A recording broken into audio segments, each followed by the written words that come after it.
ಈಗ ಈ ಒಂದು ಬಾರಿ ಆ ಫಾರ್ಮ್ ಫಿಲಪ್ ಮಾಡಿ ಆದ ನಂತರ ನೆಕ್ಸ್ಟ್ ಸ್ಟೆಪ್ ಏನು, ಅದಾದ ನಂತರ ಇದು ಹೇಗೆ ಪ್ರಕ್ರಿಯೆಗಳು ನಡೆಯುತ್ತೆ, ಫೈನಲಿ ಔಟ್ಪುಟ್ ಹೇಗೆ, ಎಷ್ಟು ದಿನ ಕಾಯಬೇಕು, ಅದಾದ ನಂತರ ನಮಗೆ ಎಸ್ ಇದು ನಂದು ಕರೆಕ್ಟ್ ಆಗಿದೆ ಅನ್ನೋದು ಯಾವಾಗ ಗೊತ್ತಾಗತ್ತೆ? ಬಹಳ ಬಹಳ ಮುಖ್ಯ ಪ್ರಶ್ನೆ ಇದು. ನೀವು ಈ CEO ಅಥವಾ ECI ಸೈಟಿಗೆ ಹೋದರೆ ಅದರಲ್ಲಿ ಸರಿಯಾದ ಮಾಹಿತಿ ಕೊಟ್ಟಿದ್ದಾರೆ, ಯಾವಾಗ ಏನಾಗಬೇಕು ಅಂತ. ಆನ್ಲೈನ್ ಇದೆ, ಎಸ್, ವಿಡಿಯೋನೂ ಇದೆ, ಆನ್ಲೈನೂ ಇದೆ.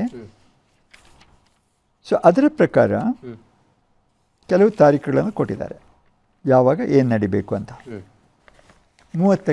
ಜೂನ್ 30ಕ್ಕೆ ಶುರುವಾಯಿತು. ಹೌದು, ಈಗ ಮುಂದುವರಿಸೋದ್ರ ಬಗ್ಗೆ ತೀರ್ಮಾನ ಮಾಡಿದ್ದಾರೆ. ಮುಂದೆ ಹಾಕೋದ್ರ ಬಗ್ಗೆ, ಎಕ್ಸ್ಟೆಂಡ್ ಮಾಡೋದ್ರ ಬಗ್ಗೆ. ಸೊ ಮೊದಲ ಹಂತದ ಬಗ್ಗೆ ಸ್ಟೆಪ್ ಬೈ ಸ್ಟೆಪ್ ಹೇಳೋಣ. ಮೊದಲನೇದು ಎನ್ಯುಮರೇಷನ್. ಫಾರ್ಮ್ ಕೊಡ್ತಾರೆ, ಈ ಥರ ಫಾರ್ಮ್ ನೀವು ಬೇಕಾದರೆ ತೋರಿಸಿ, ವೀಕ್ಷಕರಿಗೆ ತೋರಿಸ್ಬೇಕಾದ್ರೆ ತೋರಿಸ್ಬೋದು. ಈ ಫಾರ್ಮ್ ಕೊಡ್ತಾರೆ, ಮನೆಗೆ ಬರಬೇಕು, BLOಗಳು ಮನೆಗೆ ಬಂದು ಕೊಡುವಂಥ ಫಾರ್ಮು. ಅದರಲ್ಲಿ ಈ ರೀತಿ ಎಲ್ಲ ಈ ಫಾರ್ಮಲ್ಲಿ ಮುಖ್ಯ ಇರುವುದೇನೆಂದರೆ, ಈಗಿನ ಮತಪಟ್ಟಿಯಿಂದ ಅಂದರೆ ಈಗಿನ ಡಾಟಾಬೇಸಿಂದ ನಮ್ಮ ಹೆಸರಿದ್ದರೆ ಈ ಫಾರ್ಮ್ ನಮಗೆ ಸಿಗ್ತದೆ. ಈಗಿನ ಮತಪಟ್ಟಿಯಲ್ಲಿ ನಮ್ಮ ಹೆಸರೇ ಇಲ್ದಿದ್ರೆ ಈ ಫಾರ್ಮ್ ಸಿಗೋದಕ್ಕೆ ಸಾಧ್ಯ ಇಲ್ಲ. ಇದರಲ್ಲಿ ಮೇಲೆ ಹೊಸ ಮತದಾರ ಆಗಿದ್ದಿದ್ರೆ ಎಮ್ಯುನರೇಷನ್ ಫಾರ್ಮ್ ಸಿಗೋದಿಲ್ಲ. ಮತದಾರ ಆಗಿದ್ರೆ ಸಿಗುತ್ತೆ, ಮತದಾರ ಆಗಿಲ್ಲದೆ ಇದ್ರೆ ಸಿಗೋದಿಲ್ಲ. ಹೌದು, ಅಂದರೆ ಈಗ ಫಸ್ಟ್ ಅವರು ಈಗ 18 ವರ್ಷ ಆಗಿದೆ, ಅವರು ವೋಟರ್ ID ಗೆ ಅವ್ರ ಹೆಸರನ್ನು ಸೇರಿಸಬೇಕು ಅಥವಾ ಅವ್ರ ಮತದಾನ ಚೀಟಿ ಮಾಡಿಸ್ಬೇಕು. ಹಾಗಿರುವಾಗ ಏನು ಮಾಡಬೇಕು? ಅದು ಬರೋಣ. SCR ಮುಗಿಸೋಣ, ಮತ್ತೆ ಅದಕ್ಕೆ ಬರೋಣ. ಕರೆಕ್ಟ್. ಈಗ SCR ಅಂದರೆ ಆ ಸೆಂಟ್ರಲ್ ಡಾಟಾಬೇಸಲ್ಲಿ ಯಾರ್ಯಾರ ಹೆಸರಿದೆ, ಯಾರ್ಯಾರ ಮಾಹಿತಿ ಇದೆ, ಪ್ರತಿಯೊಬ್ಬನಿಗೂ ಈ ಫಾರ್ಮ್ ಸಿಗ್ತದೆ. ಹೌದು, ಅಲ್ಲಿ ನಮ್ಮ ಹೆಸರೇ ಇಲ್ದಿದ್ರೆ ಹೇಗೆ ಬರೋಕ್ಕೆ ಸಾಧ್ಯ? ಅದು ಕರೆಕ್ಟ್. ಅದಕ್ಕೇನು ಬೇಕಾಗಿಲ್ಲ. ನನಗೆ 18 ವರ್ಷ ಆಯಿತು, ಯಾಕೆ ನನ್ನ ಹೆಸರಿಲ್ಲ? ನಮಗೆ 18 ವರ್ಷ ಆಯಿತು ಅಂತ ಈ ಕೋಟಿಗಟ್ಟಲೆ ಜನರಲ್ಲಿ ಯಾರಿಗೆ ಗೊತ್ತಾಗ್ತದೆ? ಇದರಲ್ಲಿ ಮುಖ್ಯ ನೋಡಬೇಕಿರೋದೇನೆಂದರೆ, ಇಲ್ಲಿ ನಮ್ಮ ಮಾಹಿತಿ ಇರ್ತದೆ, ನಮ್ಮ ಹೆಸರು, ಜಿಲ್ಲೆ, ಕಾನ್ಸ್ಟಿಟ್ಯೂನ್ಸಿ, ಇದು ಪಾರ್ಟ್ ನಂಬರ್, ನಮ್ಮ ಹೆಸರು, ಮನೆ ವಿಳಾಸ, ಅದೇ ಇದರದ್ದು ವಿಳಾಸ ಇದರಲ್ಲಿರೋದಿಲ್ಲ ಪೂರ್ತಿ. ಈ ವಿವರಗಳು ಇರ್ತವೆ. ನಮ್ಮ ಮತಗಟ್ಟೆ ವಿವರ ಇರ್ತದೆ. ಇದು ನಮ್ಮ ಡಾಟಾಬೇಸಿಂದ ತೆಗೆದಿರೋದು. ಇದಿದ್ದರೆ ನಿಮ್ಮ ಹೆಸರು ಈಗ ಅಧಿಕೃತವಾಗಿ ಇದೆ. ಹೌದು. ಈಗ SCR ಇರೋದು ಯಾಕಂದರೆ, ಮುಖ್ಯ ಉದ್ದೇಶ ಏನಂದರೆ, ಈ ಮತಪಟ್ಟಿಯಲ್ಲಿ ಇರುವ ಹೆಸರುಗಳೆಲ್ಲ ಕಾನೂನು ಪ್ರಕಾರ ಇರಬೇಕೋ ಬೇಡವೋ ಅಂತ ನೋಡೋದು ಒಂದು ಅವಶ್ಯಕತೆ. ಅದು ಹೇಗೆ ನೋಡೋದು? ಈ ಫಾರ್ಮಲ್ಲಿ 2002ನೇ ಇಸವಿಯಲ್ಲಿ ನಿಮ್ಮ ಹೆಸರು ಇತ್ತು ಅಂತ ಆದರೆ ಇಟ್ ಈಸ್ ಮ್ಯಾಪ್ಡ್ ಅಂತಾರೆ. ಇದಕ್ಕೂ ಅದಕ್ಕೂ ತಾಳೆ ಹೊಂದತ್ತೆ, ನೀವು ಹೊಸದಾಗಿ ಸೇರಿದವರಲ್ಲ.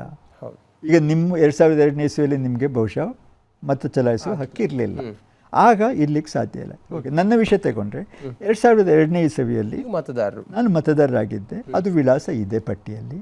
ನಾನು ಆ ವಿಷಯ ಇಲ್ಲಿ ಕೊಟ್ಬಿಟ್ಟು ಆವಾಗ ನಂದು ಜಿಲ್ಲೆ ಬೆಂಗಳೂರು ಅರ್ಬನ್ ಅಂತ ಇತ್ತು. ವಿಧಾನಸಭಾ ಕ್ಷೇತ್ರ ಉತ್ತರಹಳ್ಳಿ ಆಗಿತ್ತು. ಭಾಗ ಸಂಖ್ಯೆ 508 ಆಗಿತ್ತು. ನನ್ನ ಕ್ರಮ ಸಂಖ್ಯೆ 94 ಆಗಿತ್ತು. ಇದು ವೆಬ್ಸೈಟಲ್ಲಿದೆ, ನಾವು ಡೌನ್ಲೋಡ್ ಮಾಡಿ ನೋಡ್ಕೊಳ್ಬೋದು. ಅದರಲ್ಲಿ ಕಷ್ಟಗಳೇನಿವೆ, ಅದು ಗೊಂದಲಗಳಿವೆ, ಅದರಲ್ಲಿ ಅದು ಸರಳವಾಗಿಲ್ಲ. ಇದಿಷ್ಟು ನಾನು ತೋರಿಸಿ, ಮತ್ತು ಈಗ ಇರೋ ನನ್ನ ವಿವರಗಳು ಇಲ್ಲಿ ಮೊದಲೇ ಕೊಟ್ಟಿದ್ದಾರೆ. ಅದು ತಾಳೆ ಆದರೆ mapping, your verification is done. ಮತಪಟ್ಟಿಯಿಂದ ನಿಮ್ಮ ಹೆಸರು ತೆಗೆದಾಕೋ ಅವಶ್ಯಕತೆ ಇಲ್ಲ, ಇಟ್ ಈಸ್ ವೆರಿಫೈಡ್. ಅದು ನಿಮಗೆ 22ರಲ್ಲಿ ನೀವು ಮತದಾರ ಆಗಿರಲಿಲ್ಲ. ಆಗಿರಲಿಲ್ಲ ಅಂತಾದರೆ ನಿಮ್ಮ ಅಪ್ಪ ಅಥವಾ ಅಮ್ಮನ ಹೆಸರು ಅಥವಾ ಪೋಷಕರ ಹೆಸರು, ಅವರ ಹೆಸರು ಇದ್ದಿರ್ಬೋದು. ಅದು ದೇಶದ ಎಲ್ಲೇ ಇರಲಿ, ಆ ವಿವರಗಳನ್ನು ನೀವು ಡೌನ್ಲೋಡ್ ಮಾಡಿಕೊಂಡು ಅವರು ಯಾವ ಜಿಲ್ಲೆಯಲ್ಲಿದ್ದರು, ಯಾವ ವಿಧಾನಸಭಾ ಕ್ಷೇತ್ರದಲ್ಲಿದ್ದರು, ಅವರ ಭಾಗ ಸಂಖ್ಯೆ ಮತ್ತು ಕ್ರಮ ಸಂಖ್ಯೆ ಎಷ್ಟಿತ್ತು ಅದು ಮಾಡಿದರೆ again it is mapped. 2 map ಆಯ್ತಲ್ಲ. ಮ್ಯಾಪ್ ಆದಮೇಲೆ ಅದಕ್ಕೆ ಮತ್ತೇನೂ ರೆಕಾರ್ಡ್ ಬೇಕಾಗಿಲ್ಲ, ಇಟ್ ಈಸ್ ಕನ್ಫರ್ಮ್ಡ್. ಈಗ ನಿಮಗೆ ನಿಮ್ಮ ಅಪ್ಪ ಅಮ್ಮನ ವಿವರ ಸಿಗ್ತಾ ಇಲ್ಲ, ಅವ್ರು ಎಲ್ಲಿದ್ದರು, ಯಾವಾಗ ಹೇಗಿದ್ರು ಏನೂ ಗೊತ್ತಿಲ್ಲ, ಮ್ಯಾಪ್ ಮಾಡಲಿಕ್ಕೆ ಆಗ್ತಾ ಇಲ್ಲ. ಮ್ಯಾಪ್ ಮಾಡಲಿಕ್ಕೆ ಆಗ್ತಾ ಇಲ್ಲದೆ ಇದ್ದಾಗ ಇದಕ್ಕೂ ಸರಿಯಾದ ಉತ್ತರ ಯಾವ ಸಿ ಇ ಒ ಆಗಲಿ, ಸಿ ಇ ಒ ಅಂದರೆ ರಾಜ್ಯದ, ಕರ್ನಾಟಕ ರಾಜ್ಯದ ಚುನಾವಣಾಧಿಕಾರಿ ಅಥವಾ ಡೆಲ್ಲಿಯಲ್ಲಿರೋ ಮುಖ್ಯ ಚುನಾವಣಾಧಿಕಾರಿ, ಅವರು ಸರಿಯಾದ ಕ್ಲಾರಿಟಿ ಅದಕ್ಕೆ ಇನ್ನೂ ಕೊಟ್ಟಿಲ್ಲ.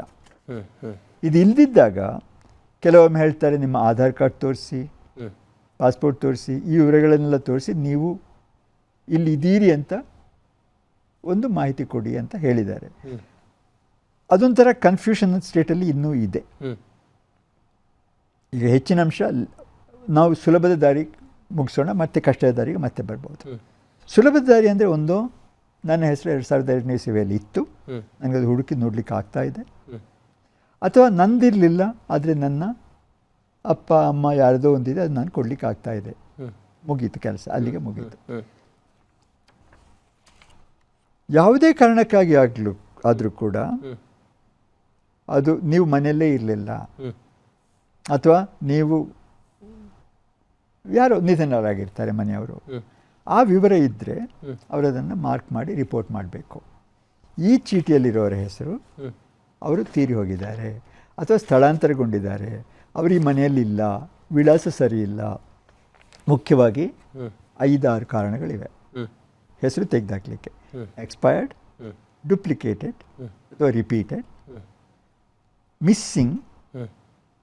ಮಿಸ್ಸಿಂಗ್ ಅಂದರೆ ಈಗ ನೆರೆ ಬಂತು, ಅಲ್ಲಿ ಇದಕ್ಕೆ ಸಮುದ್ರದಲ್ಲಿ ದಾಳಿ ಆಯಿತು, ಒಬ್ಬ ವ್ಯಕ್ತಿ ಮಿಸ್ಸಿಂಗ್, ಅಂಥವರಿಗೆ ಓಟಿಲ್ಲಿರೋ ಅವಕಾಶ ಇಲ್ಲ. ಶಿಫ್ಟೆಡ್ ರೆಸಿಡೆನ್ಸ್, ಸ್ಥಳಾಂತರಗೊಂಡಿದ್ದಾರೆ, ಅಥವಾ ಡಿಸ್ಕ್ವಾಲಿಫೈಡ್, ಮೆಂಟಲಿ ಅನ್ಫಿಟ್. ಮತ್ತೊಂದು ಸೀರಿಯಸ್ ಕ್ರೈಮ್ಸ್. ಅದೆಲ್ಲ ಬಹಳ ದೊಡ್ಡ ಕಾರಣಗಳಾಗೋದಿಲ್ಲ ಪ್ರಾಕ್ಟಿಕಲಿ. ಮುಖ್ಯ ಕಾರಣಗಳಾಗೋದು ಡುಪ್ಲಿಕೇಶನ್, ಮತ್ತೊಂದು ಶಿಫ್ಟೆಡ್. ಈಗ ಮತದಾರರ ಪಟ್ಟಿಯಿಂದ ಅವರನ್ನು ತೆಗೆದು ಹಾಕೋದಕ್ಕೆ ಕಾರಣಗಳನ್ನು ನೀವು ಹೇಳ್ತಾ ಇದ್ದೀರಿ. ಹೌದು, ಈ ಕಾರಣಗಳು ಕಂಡು ಬಂದಲ್ಲಿ SIR ಅಲ್ಲಿ BLO ರೆಕಮೆಂಡ್ ಮಾಡ್ತಾರೆ. ಡಿಸಿಷನ್ ಮೇಕಿಂಗ್ BLO ಸಾಧ್ಯ ಇಲ್ಲ, ಅವರು ರೆಕಮೆಂಡ್ ಮಾಡ್ತಾರೆ. ಅವರ ಹತ್ರ ಇರೋದು ಈ ಪಟ್ಟಿ ಮಾತ್ರ. ಹೌದು, ಅವರು ರೆಕಮೆಂಡ್ ಮಾಡಿ ಅದನ್ನು ಸೂಪರ್ವಿಷನ್ ಮೆಥಡ್ ಇದೆ, ಡಿಲೀಟ್ ಮಾಡಬೇಕಾದ್ರೆ ಸೂಪರ್ವೈಸ್ ಮಾಡೋದಕ್ಕೆ ಮೆಥಡ್ ಇದೆ. ಸೊ ಇದರಲ್ಲಿ ಬಂದಾಗ ಮತ್ತೆ ನಾವು ಅದಕ್ಕೆ ಬರಬಹುದು.